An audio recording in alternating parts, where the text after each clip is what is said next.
Good morning, all. Are we live? Hopefully, probably. Test, test, test. Guys, if you can tell me if you hear me.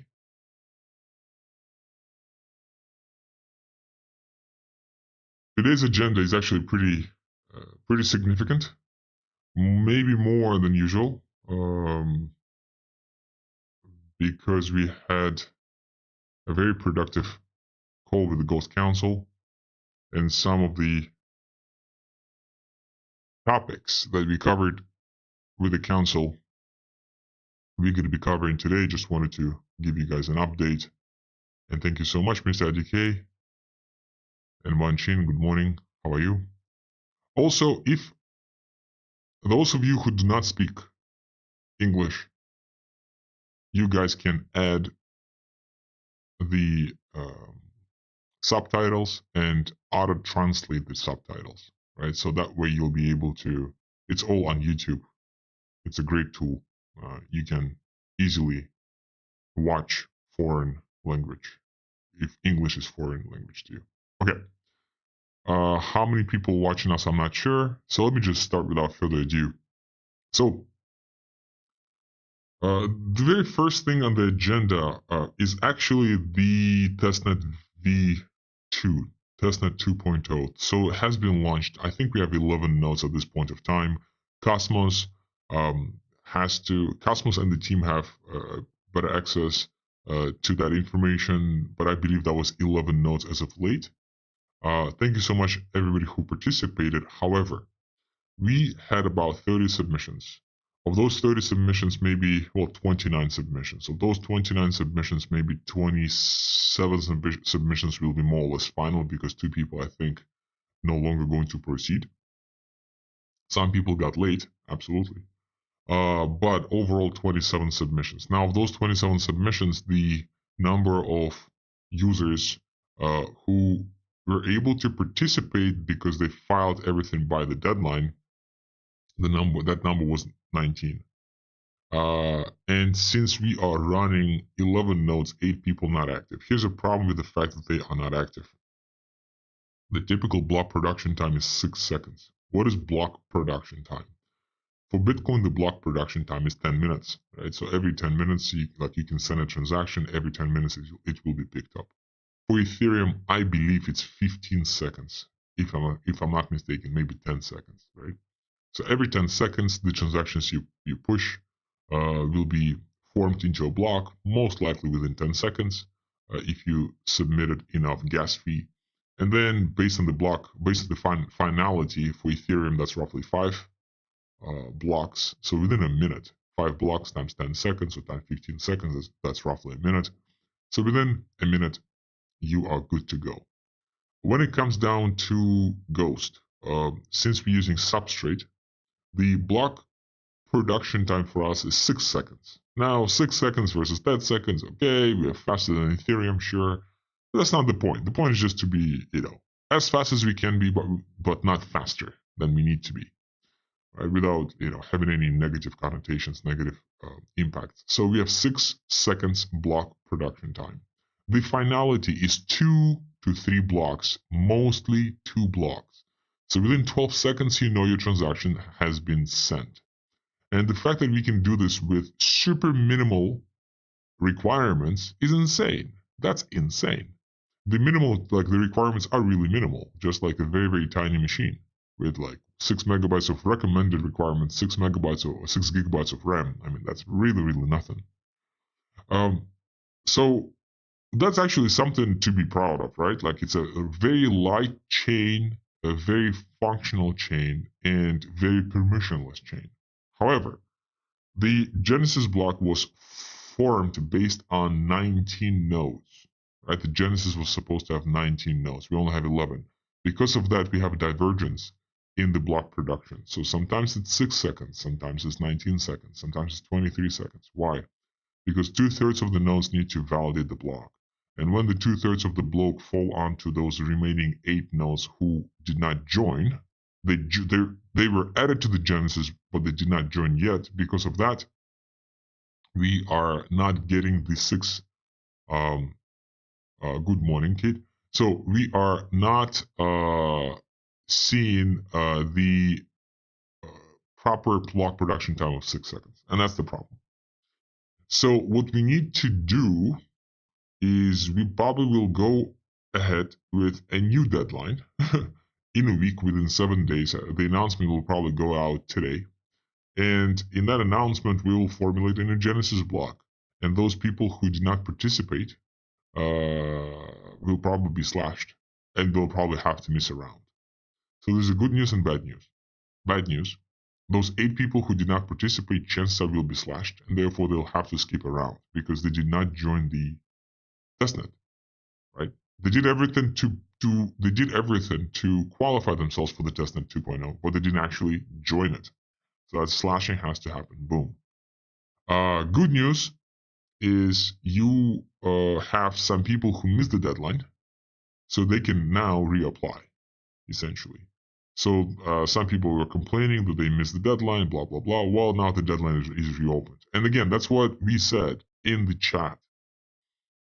There has been some positive reaction, some negative reaction, but in the whales, we said, listen, like, it's not about, like, oh, you missed this testnet. Sure, you missed this testnet, but now you at least know what to do. Because chances are, like, if the announcement will come out next week, well, this week for the deadline next week, like only 7 days. If you don't know what to do, you're not going to be able to figure this out within 7 days.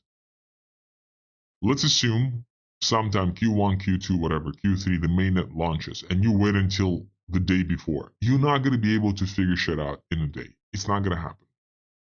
It's not going to happen.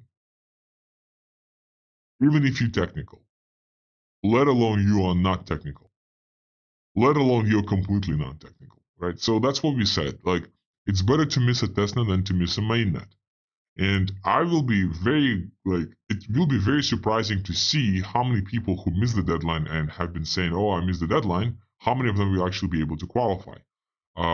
Because will they have, like, is 7 days enough for them to fix the issues? That's the question, right? And that's what we all have to see. Like, and that's yet another lesson. Like, the lesson should not be, but deadlines or whatever. The question should be, are you ready? Are you ready? Because things change so fast. Just so you guys know, we are already 3 months into the testnet game.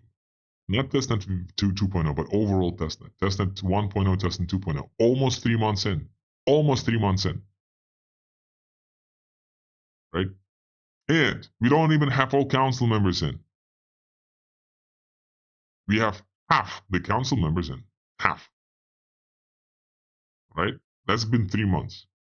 So this is something quite important for us to address. So the first thing the first item on the agenda I just addressed again, we'll go with a new announcement.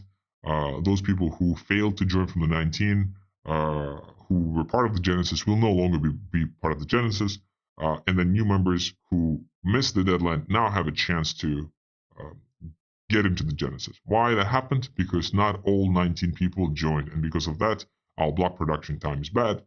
It's variable. It's not 6 seconds. It's 19 seconds, 23 seconds. Sometimes it's 6 seconds, obviously.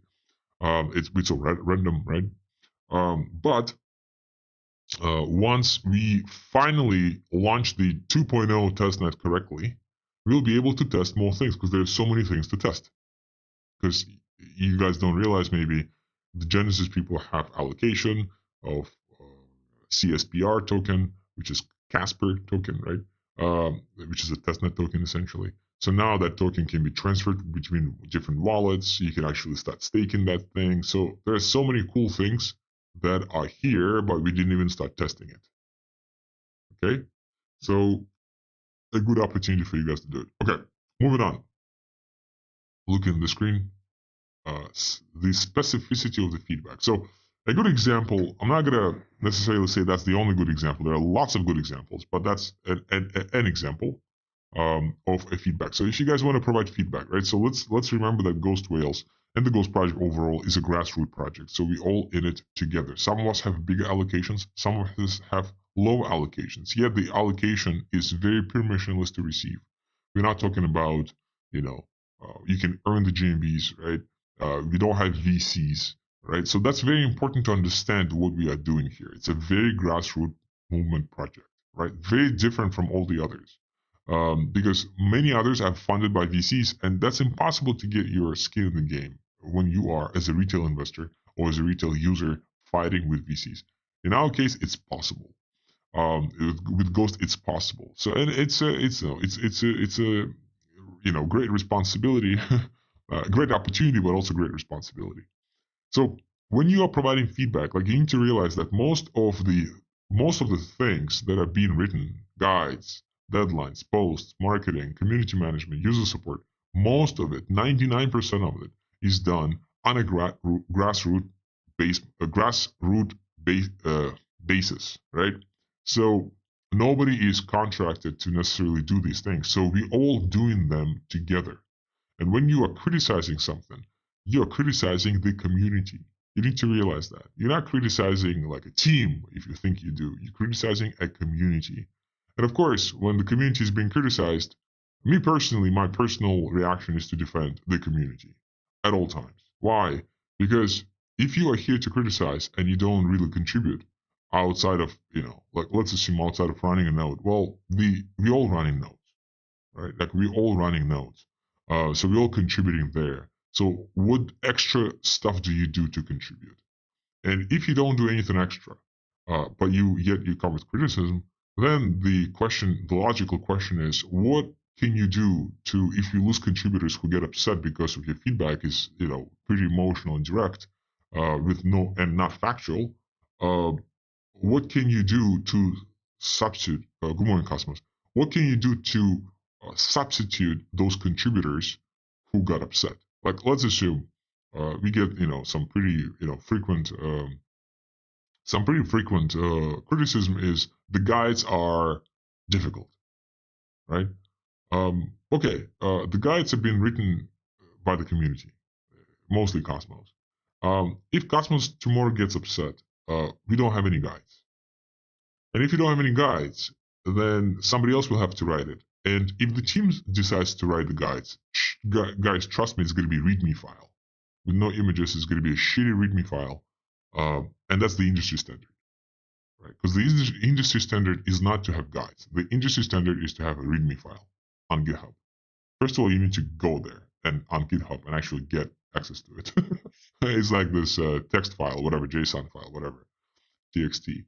And then you need to go through this, and that file will be not having comments.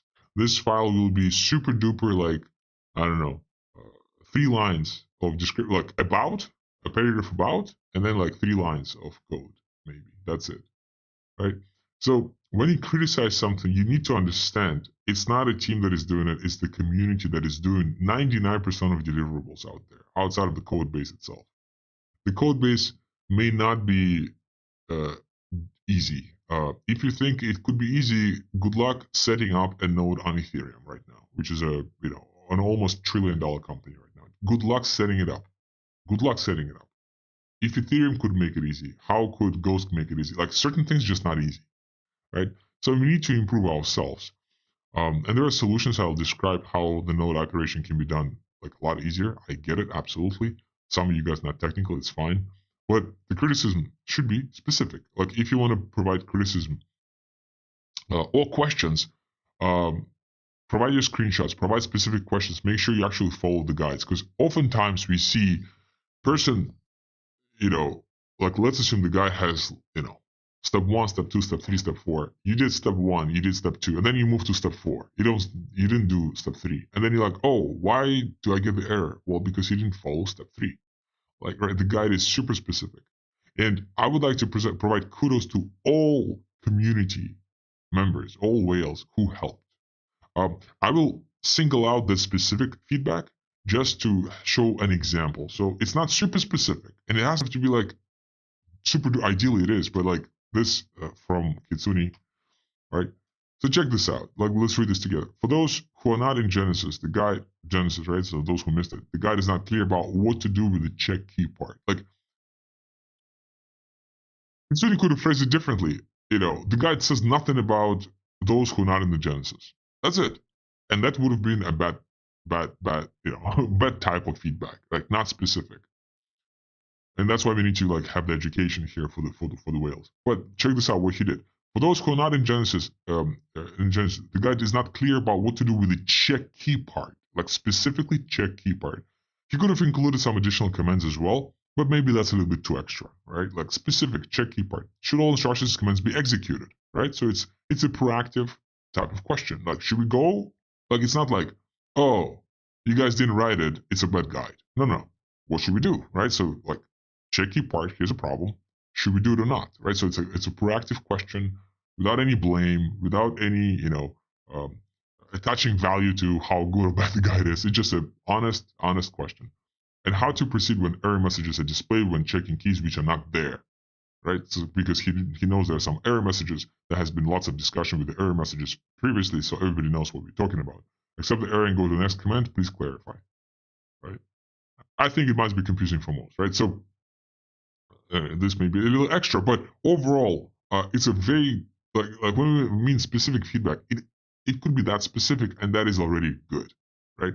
Slowly, of course, we need to become more and more specific with everything we say, because we are not trying to create, like the culture should be very proactive. The culture of whales should be we all become stronger. And what Cosmos did, he sent me this. Discussion, the forum of early days of Bitcoin, and that discussion helped me realize one thing, and I'll share that with you. So, lots of people believe to this day, I'm discussing this with some people from my network, and to this day, many people believe Bitcoin is a scam, like literally a scam. They say there's nothing behind it; it's a scam. Yesterday, I watched the interview by Howard Marks, who's the CEO, maybe not anymore, of Oaktree Capital. Even Warren Buffett reads the memos of Howard Marks. Howard Marks is 77 years old, veteran, spent 50 years, literally 55 years on Wall Street. The guy has been through many crises. And he's been also commenting on Bitcoin. His comment from last year is a lot more neutral and a lot more understanding. He said, yeah, there's nothing behind Bitcoin as far as cash flow, but there's use case. And if this use case is fully implemented, that has not been implemented yet, which is the cash payment and blah, blah, blah, or like the reserve, then the price could actually go. So yeah, like he's kind of changed his views. Before he said that owning Bitcoin would be unwise, but now owning Bitcoin is not unwise. And again, so Howard Mark, just like some members of my network, immediate network, they think it's not substantiated by anything. Bitcoin is nothing. But then kind of the logical question is, okay, cool. And Howard Marks is, and I deeply respect him, by the way, he's doing debt, right? So he's doing debt instruments, so he's doing credit, essentially, right? So it's treasuries, but also corporate debt, also high yield debt, such as junk bonds and so on and so forth. So it's like debt instruments that offer above average returns with a potential default risk. So that's a specialization of Oaktree Capital. Then the question that Howard Marks should explain is, how come the amount of exotic derivatives, most of which is funded with leverage, is at this point of time 6 times the global GDP. So the global GDP is at roughly $100 trillion. If you look at the notional value of all the exotic derivatives out there, that's $600 trillion. So explain to me, please, how that is possible. $600 trillion value of notional, probably at this point in time way higher because inflation may be 700. You can check this out on ISDA website. It's all public information, publicly available. The audit happens every single quarter, I think, the reports. So, and the whole point is, well, because the money is an idea. Money is a concept. If you think that money is assets, that's far from the truth, because all the assets are now trading at multiples. And when we take multiples is the theoretical part. I would understand if every single stock, every single commodity, every single whatever traded specifically at its par value. So at the value of how much you can cash it out for. But no, it trades at the book value, right? Which is like assets minus liabilities multiplied by a multiplier. Different multiplier in different industries. So explain me the multiplier and why the multiplier is diverging, why the multiplier is diluting. Please explain. And of course, there's no fucking explanation because it cannot be done by default. So of course, this all is a gambling, just like it's a gambling with Bitcoin. But what does Bitcoin have that most of these other companies don't? So going back to the Cosmos, um, to the thing that Cosmos sent me regarding Bitcoin discussion. The discussion has thousands of comments, highly technical comments regarding the block production time, regarding the block size, regarding finality, regarding scaling Bitcoin down the road. And those are not just like some, like kind of vision oriented posts. Those are super highly technical posts. So, what this specific forum helped me realize on Bitcoin is that Bitcoin is not backed by anything. We can talk about deflationary supply, blah, blah, except for thousands of the greatest minds who spread amazing ideas. So the amount of decentralized intellectual property invested into Bitcoin is insane. And that's exactly what is materialized in the price and market cap of Bitcoin. And then I'm like, oh, interesting. So let's actually look at the most successful projects. What separate like good Web3 projects from Web 2.5 shady projects or completely dead projects? Well, the answer came to me after this realization. Well, actually, a super smart community, super not necessarily technical, right? But savvy. You don't have to be technical because examples with Ethereum, of course, Ethereum collected a number of developers as well. And that's why Ethereum is top notch. And then you take any fork of it, which is funded by VC. For example, let me single out Celo, or let me single out Aurora, or let me single out Oster. How many developers do they have? And that's the reason why they most likely fail. Because what they do is they find VC money, and with the VC money, they're trying to replicate the community of developers. How? Well, they put ads. And they maybe, put some grants for these developers to come in. But mostly they put, marketing money.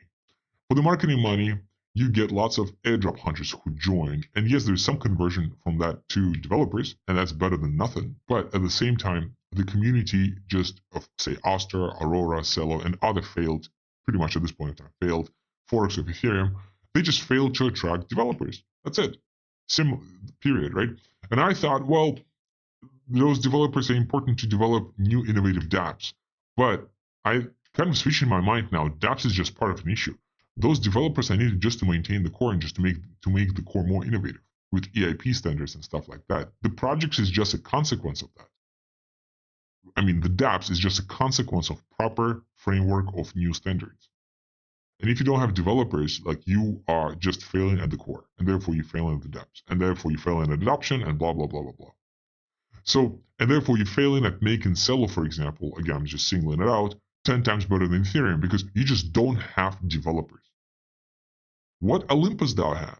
Olympus DAO was not that technical as it was mathematical. It's a lot more math than development. And you will be surprised how many contributors they had first, and then secondly, how many EIP standards they had. Well, therefore Olympus standards. And those have been also very technical with lots of feedback. Because Olympus DAO, the reason why it became successful, similar. They were able to organize a very savvy community.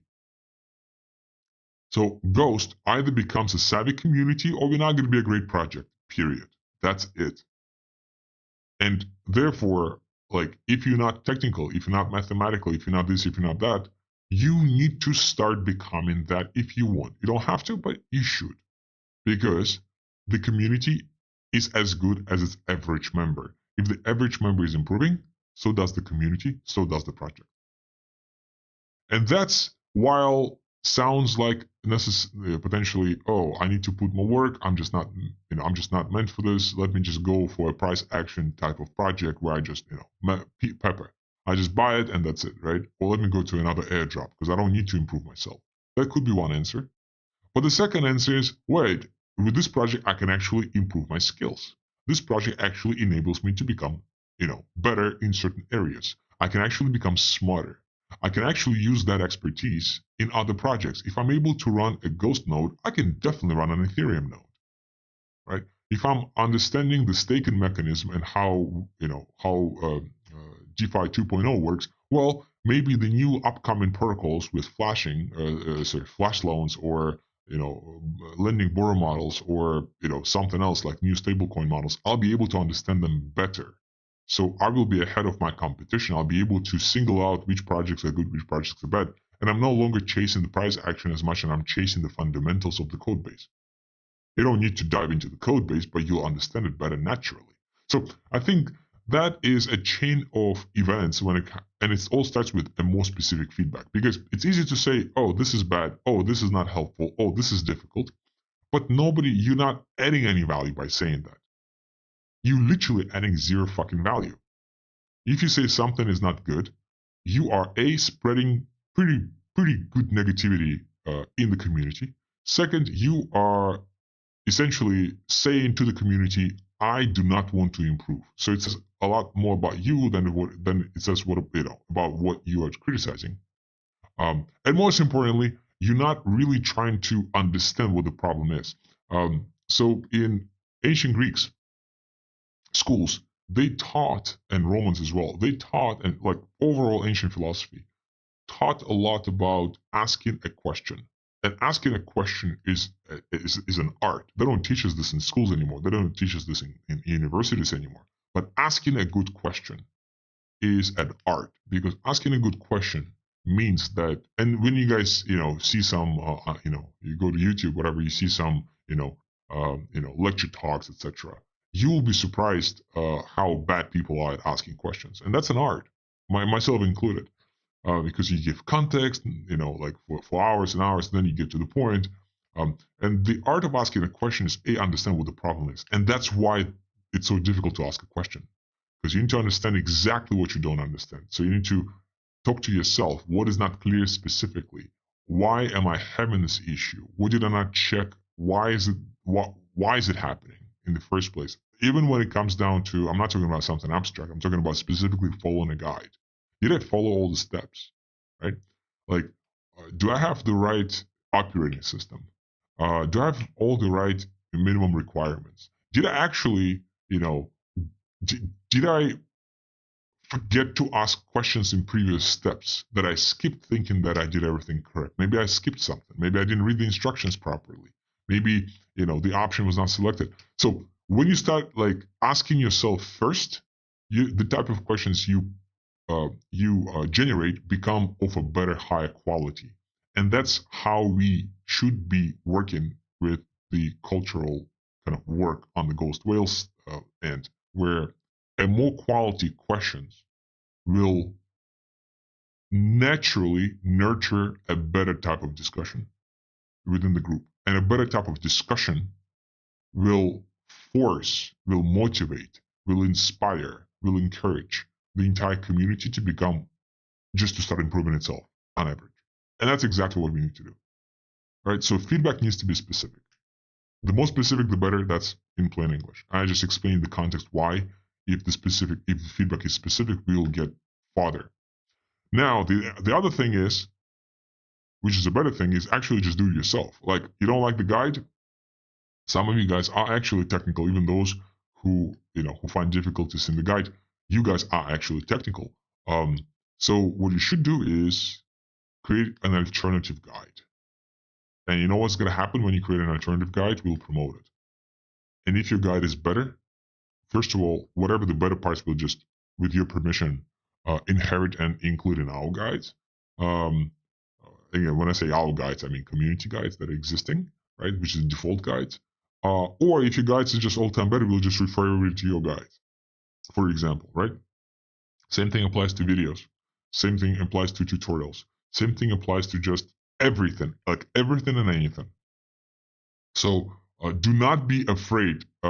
It may sound, I do agree, like, because it may appear a little bit, a little bit harsh sometimes, like the responses, because the whole point is to defend the contributors, and it may sound harsh, but the seed is, if you are actually offering anything proactive, notice how that never gets, a harsh response ever, because there's no point, right?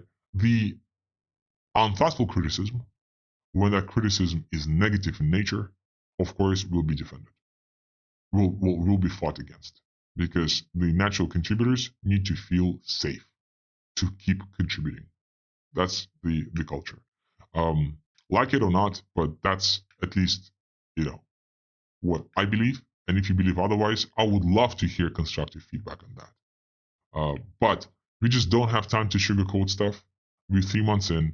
Half the council members not live with the notes. Wales, by the way, thank you huge, because thanks to you, we have that many submissions. And even with 19 people in the Genesis, half are running it and half are not. And guys, time will run fast. Time will run fast. We don't have time for sugarcoating much. We need to move the fuck on. So let's join us all on this amazing journey. Okay. If you guys have any questions, please ask the questions. I'm moving on because we have so many other things to cover.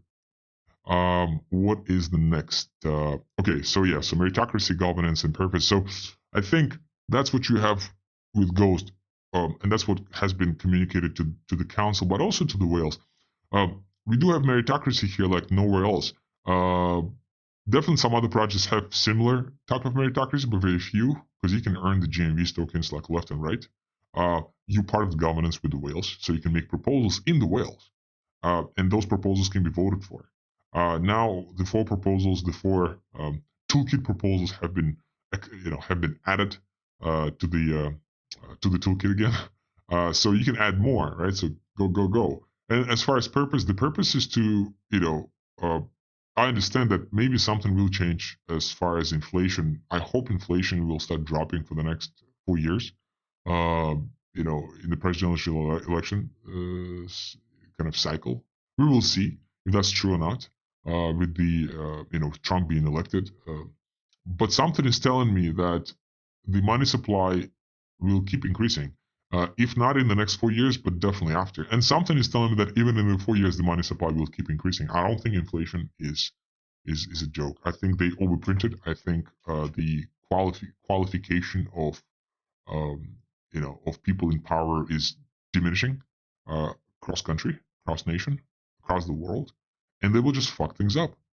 And things like Bitcoin, things like Olympus, hopefully things like Ghost, will have no other way but to move up, because inflation, where the money is being printed, will naturally drive all prices of many assets up, including crypto assets. And we want to be there. Not only that, but we want to facilitate that transition from, there are talks that the central bank, the Federal Reserve, can be abolished. That would be nice. There are talks that capital gains on crypto will be abolished in the U.S. That's nice. There are talks about income tax in the U.S. being abolished. That's nice. Like, there are so many great talks of removing the overregulation, deregulate. But again, will that happen? Will that actually happen? Who knows? If it happens in the US, will it happen in Canada? Will it happen in Europe? Will it happen in parts of Asia? Will it happen in Latin America? Who knows? And then what happens later? And something is telling me something is kind of hinting that in the next 10 years things will just go back to how they were lately, which is more money printing, more printable, and more inflation, and therefore bigger discrepancy from upper, like, super rich, ultra high net worth individuals, companies, corporations, and the low class. And the middle class will be dissipating globally. It seems like that's the case with the decreasing demographic situation in Europe, US, the Western world, like Japan. We'll be seeing decrease in assets in real terms, but with inflation is going to be keep increasing. And the low class just doesn't have access to funds. And that's what Ghost is here to help with. Ghost is here to say, fuck centralized exchanges. You don't need KYC, full decentralized access. On-ramp platform we cannot do from fiat to crypto. But once you got to crypto, that's it, especially EVM. You don't need to go to centralized exchanges anymore. You can just do everything yourself, full control. No rug pulls, no nothing. You can stake, you can take advantage of arbitrage opportunities, you can monetize everything you want in a decentralized, no KYC fashion. Thus, for developing nations, essentially, that's an access, some type of access to capital markets. Right? Not full, obviously, but some access. So that's the purpose. And you guys part of it, and you guys can manage it with governance, and you can proper incentives to do that. So that's very important to keep in mind. Trump is pro crypto. We will see about that, hopefully. All right. So some things that we discussed the council responsibilities, and that could be interesting to some people, some whales. I know that for a fact. So some things that we discussed, there are no decisions, there are no solutions, there are no frameworks, but that something we just spoke about is the rules of at least we need to start thinking about how to add new council members from the whales and other ghosties who are not part of whales, and also how to potentially remove existing council members down the line. Maybe they're inactive, maybe they're just incapable of making decisions, so the decisions are bad. Maybe they just piss everybody off, like something. Who knows? So because council is never forever.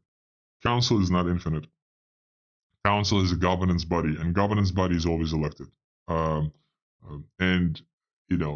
even in dictatorships, like people believe, oh, dictators are just there forever. Well, dictators are there forever because they get the support of everybody. The second they stop getting support from military, that's it. Now there's a new dictator, right? So it's also like this like term that, oh, dictators are there forever. No. Dictators get everybody's support. Dictators get support of everybody who is in power, and those who are in power have influence. Now the question is what type of influence they have, whatever. But even dictators are elected in a way. So we need to make sure that there are some rules to add new council members. We need to be promoting, having frameworks to promote whales. And whales, that's a great idea for you guys to step in here and try to start creating these frameworks. In the whales group, maybe as proposals to the whales. That could be interesting. What type of GMV? Maybe you have to bond. What's the amount? What responsibilities? What additional features, values, functions you bring to the table? Blah blah blah. And also how to remove existing council members. Like what has to happen for the council members to be removed. And some things that we broadly discussed: anonymity. All council members need to be anonymous. If anonymity is breached, that potentially is a good cost to remove from the council. Running a node, again, half the councils don't run nodes now. Didn't even try to run nodes. That sucks. That's unacceptable. That's absolutely unacceptable. Not running a node, maybe that's a reason to remove you from the council. Governance. If you're not participating actively in the governance, if you're not voting, because we have proposals with the council, so maybe you're not voting, maybe you're not. It's okay not to take sides. It's okay not to be for or against. You can always abstain, but you can be abstaining actively, or you can be not voting. Period. Which is by default abstaining, but you just didn't even show up to the vote. Of course, that doesn't happen much. The governance, the quorum is actually pretty high for the council. Hasn't always been high, but what if it doesn't? Right? What if it drops? So those are some things that could be considered, and there are definitely some other issues. Now, we're not saying this is final. Nothing is final. Nothing is there. It's just this is what we discussed, and that's just some food for thought for the whales, for you guys to also take this into consideration. Also, guys, I don't see YouTube. Can anybody say how many people we have on the how many people are watching us right now? If you guys can just please put this in the chat, somebody, just for my information, because I'm not tracking it right now. Okay. Now somebody asked.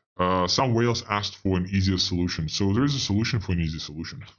Easier way to run a node, because some people not technical, we totally get that, and that's a fair. Thank you, Mr. Adike. That's a very fair ask. So there has been talks, to be honest, pretty much since day one, to at some point of time maybe launch a ghost box. So what is a ghost box? So ghost box is a hardware device. What is a hardware device? Hardware device that makes so I'll get through this is at a later point. Maybe that's a little bit extra stuff, but with the benefits that you get, guys, thank you so much. I see the 9. Thank you. So some of the benefits that users will get from the box, and the box need to be purchased. So those include pre-installed, something pre-installed, right? So some people had access, some even issues with installing Ubuntu, so that will be installed, right? Or Debian will be installed, right? So the operating system will be there. And there will be some additional scripts that will make the box operation easier. So based on our estimate, it will never be 100%, meaning you get the box, you plug it in, and now you run a node. Because that's not the type of community we want to. Okay, If that's the community, there's no project. If the community is able to purchase a device and just plug it into the wall, and now that's a node, we do not have a community. We don't. Community is people who still understand what the fuck is going on to some extent. Pardon my French.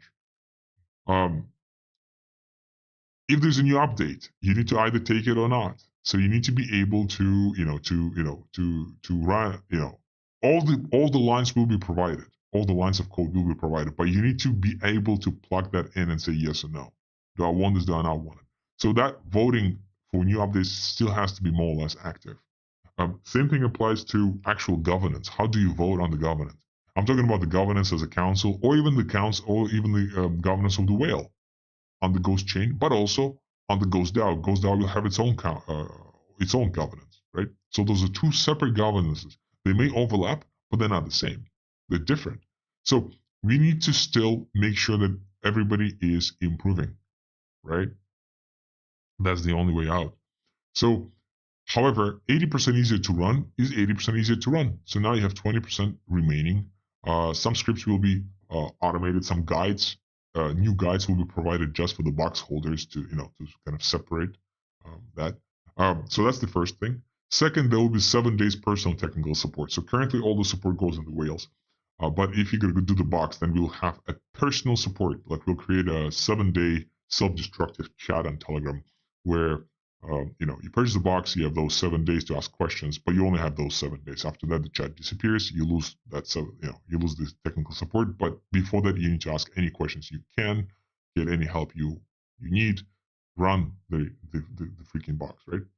Okay, then you also get GMV tokens as well as a gift. We cannot be selling tokens because GMV is a utility token, not a security token. We cannot be selling anything, but you will get it as a gift, as some type of allocation gift. If you refer your friends, you'll get referral fee. And some referrers who refer a lot of box holders will be able to qualify for a council seat as well. So those are some of the benefits to the box holders, box buyers. Now, the value. What value will this box situation bring to the network? First of all, we'll get more ghost nodes. Secondly, significant portion, 60% plus, maybe 70% plus, will go of the funds that you essentially spent to buy the box, because the box will be sold. You have to buy the box. 70% of that, or 60% of that, whatever, will go to the TVL of Ghost DAO, into the smart contract, without diluting, without minting additional e-ghost. Thus, it's just bluntly increases the backing price. The minimum backing price of Ghost DAO currently by design, if DAI is used as a backer, is $1. But if there's additional TVL, that TVL could significantly increase the backing. For example, let's assume there is 1,000 e-ghost in circulation right now, and let's assume $1 million worth of stuff, like lots of boxes have been bought, and $1 million is in DAI or whatever, is lying currently in a smart contract and ready to be pushed to the Ghost DAO TVL, right? So let me just do the example one more time. So 1,000 e-ghosts in circulation from the Ghost DAO, and $1 million is coming from boxes that can be moved to the Ghost DAO TVL at any point of time. If that $1 million goes to that TVL, now you have $1,000 back in per one e-ghost. It's no longer $1, it's $1,000. Why? Because you only have 1,000 e-ghosts. So $1 million divided by 1,000 e-ghosts, you have $1,000 actual back-in of e-ghosts. So now the price is $1,000. Well, actually, that's wrong. The backing price of e-ghosts is $1,000. The price of e-ghosts on the DEX will most likely be higher. It may be 1,100, maybe 1,200. Nothing of what I'm saying currently is an investment advice or my financial projections. None of this stuff is like, I'm just giving a theoretical, hypothetical example of how this thing will work and why selling boxes could be super beneficial to the network at large. And obviously we get decentralization, because the more nodes we have, the more decentralized the network is. So we get additional, as we discussed in previous calls, we get additional benefit from more node operators, because at this point of time, if you have 100 nodes, your theoretical valuation of Ghost network is at $1.1 billion with a B, billion. Again, that's a theoretical valuation based on comparable statistic analysis.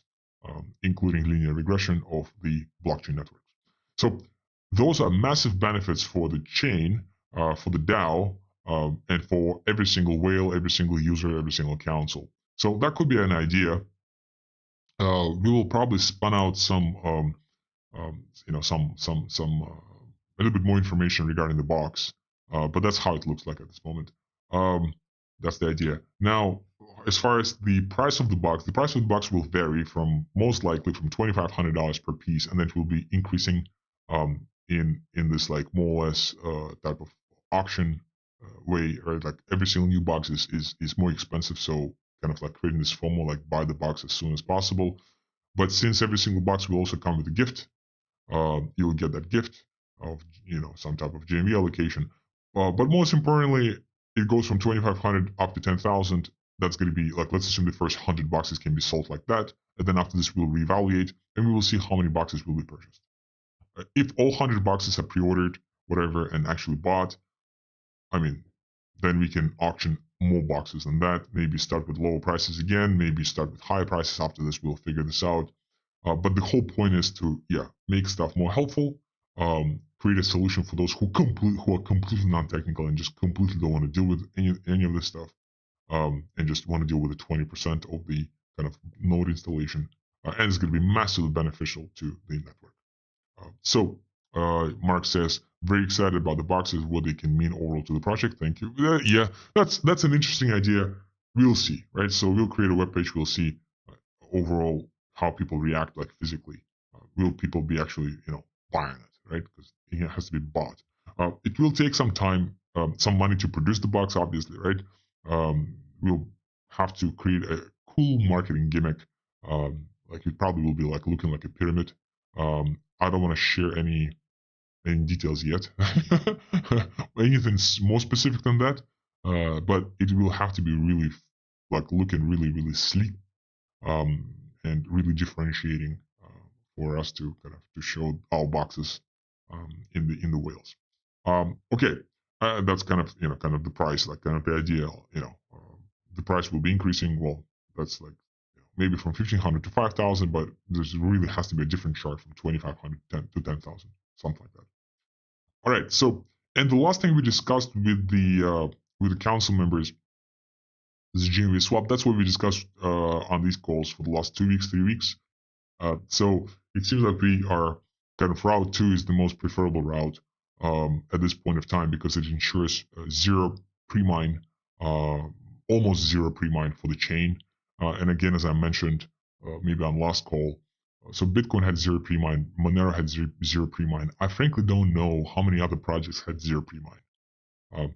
Ethereum did not have a zero pre-mine. So very few projects have zero pre-mine, especially VC backed, because VC backed have 90% fucking pre-mine allocated to VCs and the team. And then, like the team does all this funky shit where 10 to 15% goes to the community thinking that's enough. That's bullshit. That's not enough. 100% has to go to the community. Then it's going to be enough. In our case, unfortunately, in Ghost case, unfortunately, we cannot have a zero pre-mine, like specifically zero, but we can have an almost zero pre-mine, like almost close to zero. So let's assume we have 100 validators. One validator will get one ghost. That's going to be 100 ghost pre-mine. So it's not going to be zero, but it's close to zero. Of course, we can go ahead and just do 0.1 ghost per node, in which case it's going to be 10 ghosts. We can do 0.01 ghost per node, in which case we'll have one ghost pre-mine. So we can like massage these numbers, whatever. We can have 10 ghosts per node, in which case we'll have 1,000 ghosts pre-mine. So, but it's going to be essentially very close to zero and making our launch one of the most decentralized launches ever in history. It's not going to be as decentralized as Bitcoin, but it's going to be super close. And that optics will provide so much better opportunity for anybody to enter. Because one thing currently, the supply is like, let's assume 15 million, right? We need to allocate another 15 million to community. That's 30 million pre-mine. 30 million pre-mine optically doesn't look good. When it's zero or say 100 ghosts pre-mine, okay, now I know for sure I can, if I join as an early adopter, I have skin in the game, massive skin in the game. So most likely that's route 2 that I'm sharing, illustrating right now will be the method going forward for the swap of GMV tokens into P-Ghost first, and then from P-Ghost into E-Ghost, which is on Ghost DAO. We covered a lot of details. Any questions? And while you guys asking your questions, like 2 more minutes while you guys asking your questions, I will remind you one more time what we started with. You need to please, if you qualify for the Genesis, run your Genesis. Run your node. Please do. You need to run your node. If you do not run your node, you'll probably slash. You'll probably be slashed, meaning you're not going to be able to participate in the new Genesis. The new Genesis will most likely appear next week. Why? Because we expected all 19 people to be part of the Genesis so we could do the testing. Testing of block production time. Testing of how finality happens. Like, is it actually 2 to 3 blocks or not? Testing within actual transfer of funds. Testing in terms of some people miss the Genesis, that's fine because they can still participate in being a validator. They won't have the allocation. However, those people who got the allocation from the Genesis, like let's assume, I know I'll single you out, JML NFT. I think you missed the Genesis. Okay, fine. You don't have any balance, but I do because I didn't miss my Genesis. Well, but I have extra supply. So what I can do, I can send you some supply from me to you. And now you, although you're not part of the Genesis, you don't have the initial allocation from the Genesis, but now you just got some extra tokens from me. So therefore, you also can validate and stake.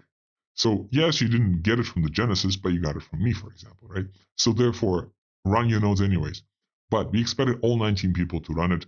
They're not running it. It's only 11 people running it. So we need to step in and change the Genesis unless the other 8 people, get their shit together, pardon my French, and actually join the Genesis as well. So if they don't, by next week, I think they'll be slashed. And then those people who missed the Genesis block on October 31st will be able to join the one on November 23rd. If you guys have no questions, seems like you don't, we'll pause right here. Thank you so much. Lots of cool updates. I think this is one of the most productive calls we had. So please rewatch it if something's not clear and ask any questions, any follow-up questions in the whales. Thank you so much. Enjoy the rest of your weekend and I'll see you guys next week. Bye-bye.